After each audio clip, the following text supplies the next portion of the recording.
नमस्कार, आपका बहुत बहुत स्वागत, अभिनंदन। मैं हूं संजय कुमार। अभी हाल ही में इंडिया टीवी पर पिनाज त्यागी का एक इंटरव्यू जो अरविंद केजरीवाल के साथ हुआ वो काफ़ी वायरल हुआ और लोगों ने उसको काफ़ी पसंद किया। लोगों ने तरह तरह से उस पर अपनी प्रतिक्रिया दी, अपने उद्गार जो हैं वो जाहिर किए। लोगों ने कहा कि ये जो इंटरव्यू है ये एक पानी पिला देने वाला इंटरव्यू रहा, मतलब गर्दा उड़ा दिया, पसीने छुड़ा दिए। तो उस तरह से लोगों ने अपनी भावनाएं व्यक्त की और बहुत अच्छा बताया इस इंटरव्यू को। लेकिन देखिए, होता क्या है कि जब दिल्ली की जिसको पिद्दी मीडिया कहा जाता है या जिसको बिकाऊ मीडिया कहा जाता है, जब वो सवाल करना बंद कर दे। क्यों बंद कर दे? क्योंकि इतना ढेर सारा विज्ञापन जो मिलता है, डर है कि कहीं वो मिलना बंद ना हो जाए। तो इससे अच्छा है कि सवाल करने बंद कर दो। जब सवाल करने बंद हो जाते हैं तो फिर जो कोई थोड़े भी सवाल करता है तो वो लगता है कि बहुत विस्फोटक इंटरव्यू हो गया और मतलब मज़ा आ गया। इस तरह की बातें होती हैं। लेकिन आप ध्यान से देखिए उस इंटरव्यू को, उसमें बहुत सारी ऐसी चीज़ें हैं जो मिस कर दी गई। इतना अच्छा मौका था पिनाज त्यागी के पास कि बहुत सारी ऐसी बातें थी जहाँ काउंटर क्वेश्चंस किए जा सकते थे, लेकिन वो चूक गई। पिनाज त्यागी ने जब सवाल किया स्वाति मालीवाल के बारे में अरविंद केजरीवाल से, तो उन्होंने उससे बचने के लिए जो वो कर सकते थे, जो कह सकते थे, उन्होंने कहा। उनका कहना था क्योंकि ये मामला अभी कोर्ट में लंबित है, मामला सब जुडिस है, इसलिए वो इस पर कोई बात करना नहीं चाहते। लेकिन उनसे उसी वक्त पिनाज त्यागी को ये सवाल करना चाहिए था कि जब आप ये मामला सब जुडिस है तो सब जुडिस मामला तो आपका जो शराब घोटाले का जो केस चल रहा है वो भी है। फिर उसके बारे में आप मीडिया में रोज़ हर जगह, हर गली, चौक चौराहे पर आकर के आप वो बातें क्यों कर रहे हैं? उल्टा पलटवार करके अरविंद केजरीवाल पिनाज त्यागी से कहते हैं कि मुझे जो सुप्रीम कोर्ट से बेल मिली है, लगता है कि आपको काफ़ी दुख है उस बात का। लगता है कि आपको जो है सुप्रीम कोर्ट की बातों पर, सुप्रीम कोर्ट के जजमेंट पर भरोसा नहीं है और आपको एक तरह से वो सम्मान नहीं है। आप सम्मान नहीं करते क्या? उलट कर वो सवाल कर रहे थे पिनाज त्यागी से और वो अपना डिफेंस में, या यूँ कहिए कि डिफेंसिव होते वो ये कह रहे थे कि नहीं, मैं तो कोर्ट का सम्मान करती हूँ, मैं हर कोर्ट का सम्मान करती हूँ। लेकिन उनसे सवाल ये पूछा जाना चाहिए था कि जब आप कोर्ट का सम्मान करते हैं, आप तो कह रहे हैं ना कि आप कोर्ट का सम्मान करते हैं, तो जब कोर्ट ने आपको इस शर्त पर जमानत दी कि आप शराब घोटाले से जुड़े हुए ना किसी व्यक्ति से मिलेंगे, ना आप उसके बारे में कहीं कोई बात करेंगे, फिर आपने कैसे बात की? आप जहाँ गए आपने इस घोटाले को फर्जी बताया, आपने पता नहीं क्या क्या इस घोटाले के बारे में कहा। जो नेता जेल में बंद हैं उनके बारे में आपने बात की, जिन पर केस चल रहा है या कैसे ना कैसे डायरेक्टली इनडायरेक्टली जो लोग इसमें इन्वॉल्व हैं इस केस से, जिनका मामला लंबित है, उनसे आप मिल रहे हैं। कैसे मिल रहे हैं? आप तो कोर्ट का सम्मान करते हैं, तो आपने कोर्ट का सम्मान करते हुए वो डायरेक्शंस को फॉलो क्यों नहीं किया? तो ये सवाल भी पिनाज त्यागी पूछने से चूक गई। पिनाज त्यागी ये भी पूछना भूल गई कि जब ये सवाल लखनऊ में पत्रकार आपसे पूछ रहे थे स्वाति मालीवाल को लेकर के, जब आप जो माइक है वो कभी अखिलेश की तरफ और कभी संजय सिंह की तरफ आप किए दे रहे थे और आपको अगर यही कहना था कि मुझे इस पर बात नहीं करनी है, मामला सब जुडिस से, तो आप वहीं कह सकते थे। लेकिन आप बड़ी ही चालाकी से, बड़ी उससे कह रहे थे कि संजय सिंह ने उसका जवाब दे तो दिया, उससे क्या आपको तकलीफ़ है कुछ? उन्होंने जवाब दे दिया। ये पूछना भूल गए कि जब ये मामला सब जुडिस था तो आप उसी वक्त कहते। आपने संजय सिंह को भी क्यों बोलने दिया? मामला का जो मामला सब जुडिस है तो संजय सिंह भी क्यों बोलेंगे इस बात पर? दूसरा, पीएमएलए कानून के बारे में जो अरविंद केजरीवाल बोल गए, ये लगता है या तो पिनाज त्यागी को इस कानून के बारे में जानकारी नहीं थी, और अगर जानकारी थी तो पता नहीं वो क्यों इस पर अपना काउंटर क्वेश्चन या जवाब नहीं दे पाई, जब वो कह रहे थे कि इस कानून को इस तरह से बना दिया गया है जिसमें सामने वाले को प्रूव करना है कि उसने वो अपराध किया है कि नहीं किया है, और जब तक वो जेल के अंदर ही रहेगा। ऐसा अगर है भी तो ये जो कानून है पीएमएलए का, ये यूपीए की गवर्नमेंट में बना था और मोदी गवर्नमेंट ने इसमें कोई भी ना कोई एडिशन किया, ना कोई सब्ट्रैक्शन किया, ना कुछ इसमें घटाया, ना कुछ इसमें जोड़ा। तो ये बात पिनाज त्यागी कहना भूल गए कि आप बताइए कि जब इस गवर्नमेंट ने ऐसा कुछ किया ही नहीं, पिछली गवर्नमेंट ने जब ये कानून बनाया था उसके तहत ही इस पर कार्रवाई हो रही है, तो उसके बारे में आप क्यों नहीं बोलते, कभी भी क्यों नहीं बोलते हैं? आप हमेशा इस कानून पर सवाल उठाते हैं, उंगली उठाते हैं, लेकिन ये क्यों बताना आप भूल जाते हैं कि ये यूपीए की गवर्नमेंट ने इसको बनाया था और इसी कांग्रेस की गवर्नमेंट के साथ आप गठबंधन में हैं और दिल्ली में आप चुनाव लड़ रहे हैं।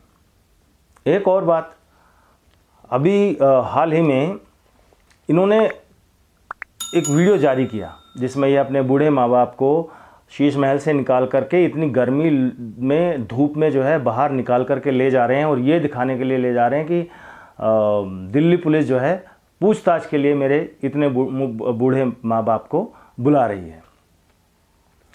लेकिन पिनाज त्यागी ये काउंटर नहीं कर पाई कि भाई दिल्ली पुलिस ने पहली बात तो आपको बुलाया नहीं, मान के चल लेते हैं कि आपको अगर पूछताछ भी करना चाह रही थी दिल्ली पुलिस, तो ये तो उसकी जो कार्रवाई है उसका एक हिस्सा है।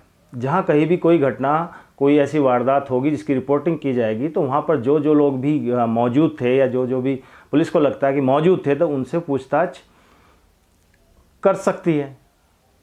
लेकिन पुलिस ने कभी ऐसा तो नहीं कहा कि नहीं, पुलिस ने आपके माँ बाप को बुलाया है, थाने बुलाया है, तो आप उनको पूछताछ के लिए लेके जा रहे थे, तो कहाँ लेके जा रहे थे? पिनाज त्यागी ये पूछना जो है अरविंद केजरीवाल से भूल गई।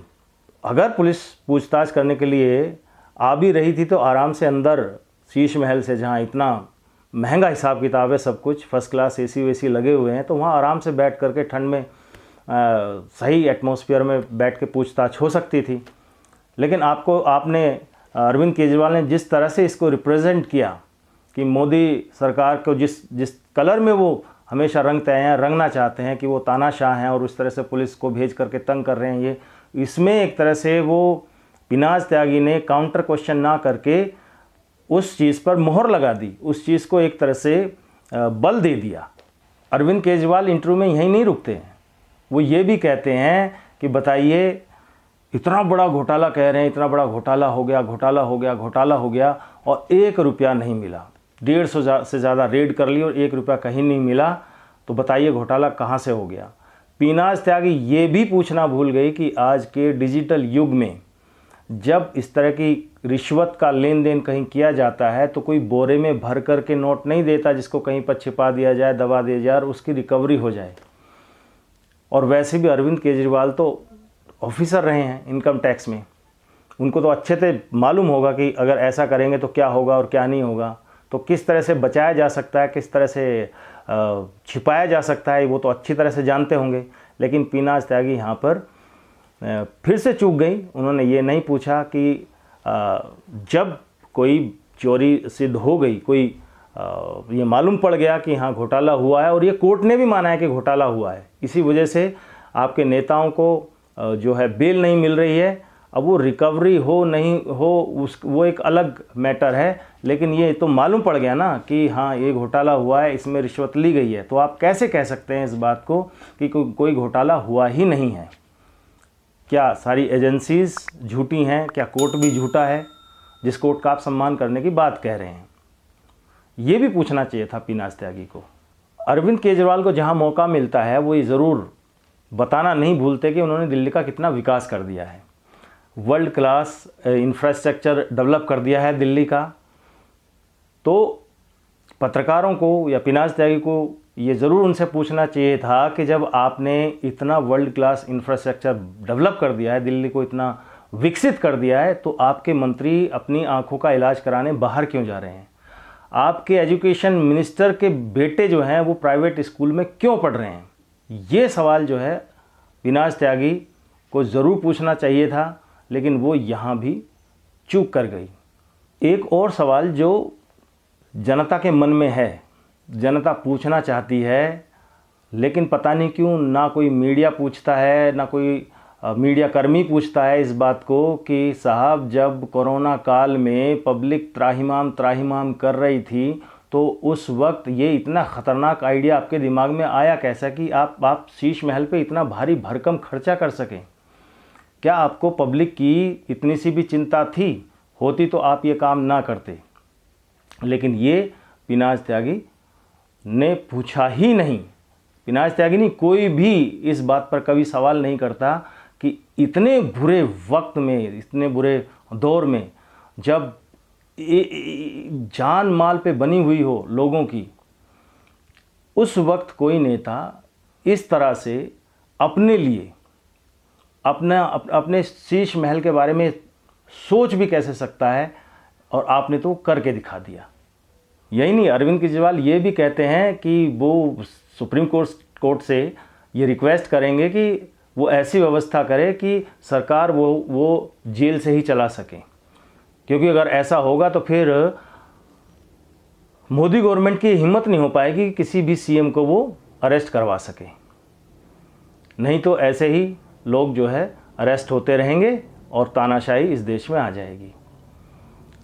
लेकिन पिनाज त्यागी ने ये नहीं पूछा कि बहुत सारे ऐसे उदाहरण हैं जो लोग जेल गए, लालू यादव जेल में गए, हेमंत सोरेन अभी जेल में गए, लेकिन उनमें एक नैतिकता तो थी, एक नैतिक आधार पे उन्होंने इस्तीफ़ा दिया, उसके बाद वो जेल गए। लेकिन आप बताइए, आप जेल से सरकार कैसे चलाएंगे जब जेल से आप बाहर हैं? तो इसी सुप्रीम कोर्ट में, जिसमें आपको डायरेक्शन दिया हुआ है, इसी सुप्रीम कोर्ट ने ये कहा हुआ है कि आप सीएम का काम कोई भी बाहर जा कर के नहीं करेंगे। ना आप सचिवालय जाएंगे, ना आप कोई फाइल पे साइन करेंगे, ना आप कोई सरकारी काम आप नहीं करेंगे, आप सिर्फ चुनाव का प्रचार करेंगे। तो जब जेल के बाहर आप पे इतनी बंदिशें हैं, कोर्ट ने लगा रखी हैं, तो जेल के अंदर आप कैसे, जेल के अंदर रह कर के सरकार कैसे चला लेंगे? ये सवाल भी ज़रूर पूछना चाहिए था पिनाज त्यागी को, लेकिन पता नहीं क्यों यहाँ भी वो एक तरह से उन्होंने मिस कर दिया, पूछा ही नहीं। और आखिर में अरविंद केजरीवाल से तो ये ज़रूर ही पूछा जाना चाहिए था कि जब शुरू से लेकर आज तक आप अपनी हर बात से पलटते हुए ही आए हैं, जब आप यू टर्न लेते हुए ही आए हैं, जब आप अपनी किसी बात पर टिकते ही नहीं हैं, तो आपकी बात पर जनता विश्वास क्यों करे? कोई भी आपकी बात पर विश्वास क्यों करे? आप अभी बता रहे हैं कि इतनी इतनी सीटें यहाँ हम लोग जीत के आ रहे हैं, इस बात से भी आप कब पलट जाएंगे, इसकी भी कोई गारंटी नहीं है। तो ये सवाल भी ज़रूर पूछना चाहिए कि अरविंद केजरीवाल साहब, आप अपनी हर बात से पलटते क्यों हैं? बाकी आप अपनी राय इस वीडियो के बारे में ज़रूर रख सकते हैं कमेंट बॉक्स में, आपका इंतज़ार रहेगा। फिर जल्द मिलते हैं, तब तक के लिए इजाज़त दीजिए। नमस्कार, जय हिंद, वंदे मातरम।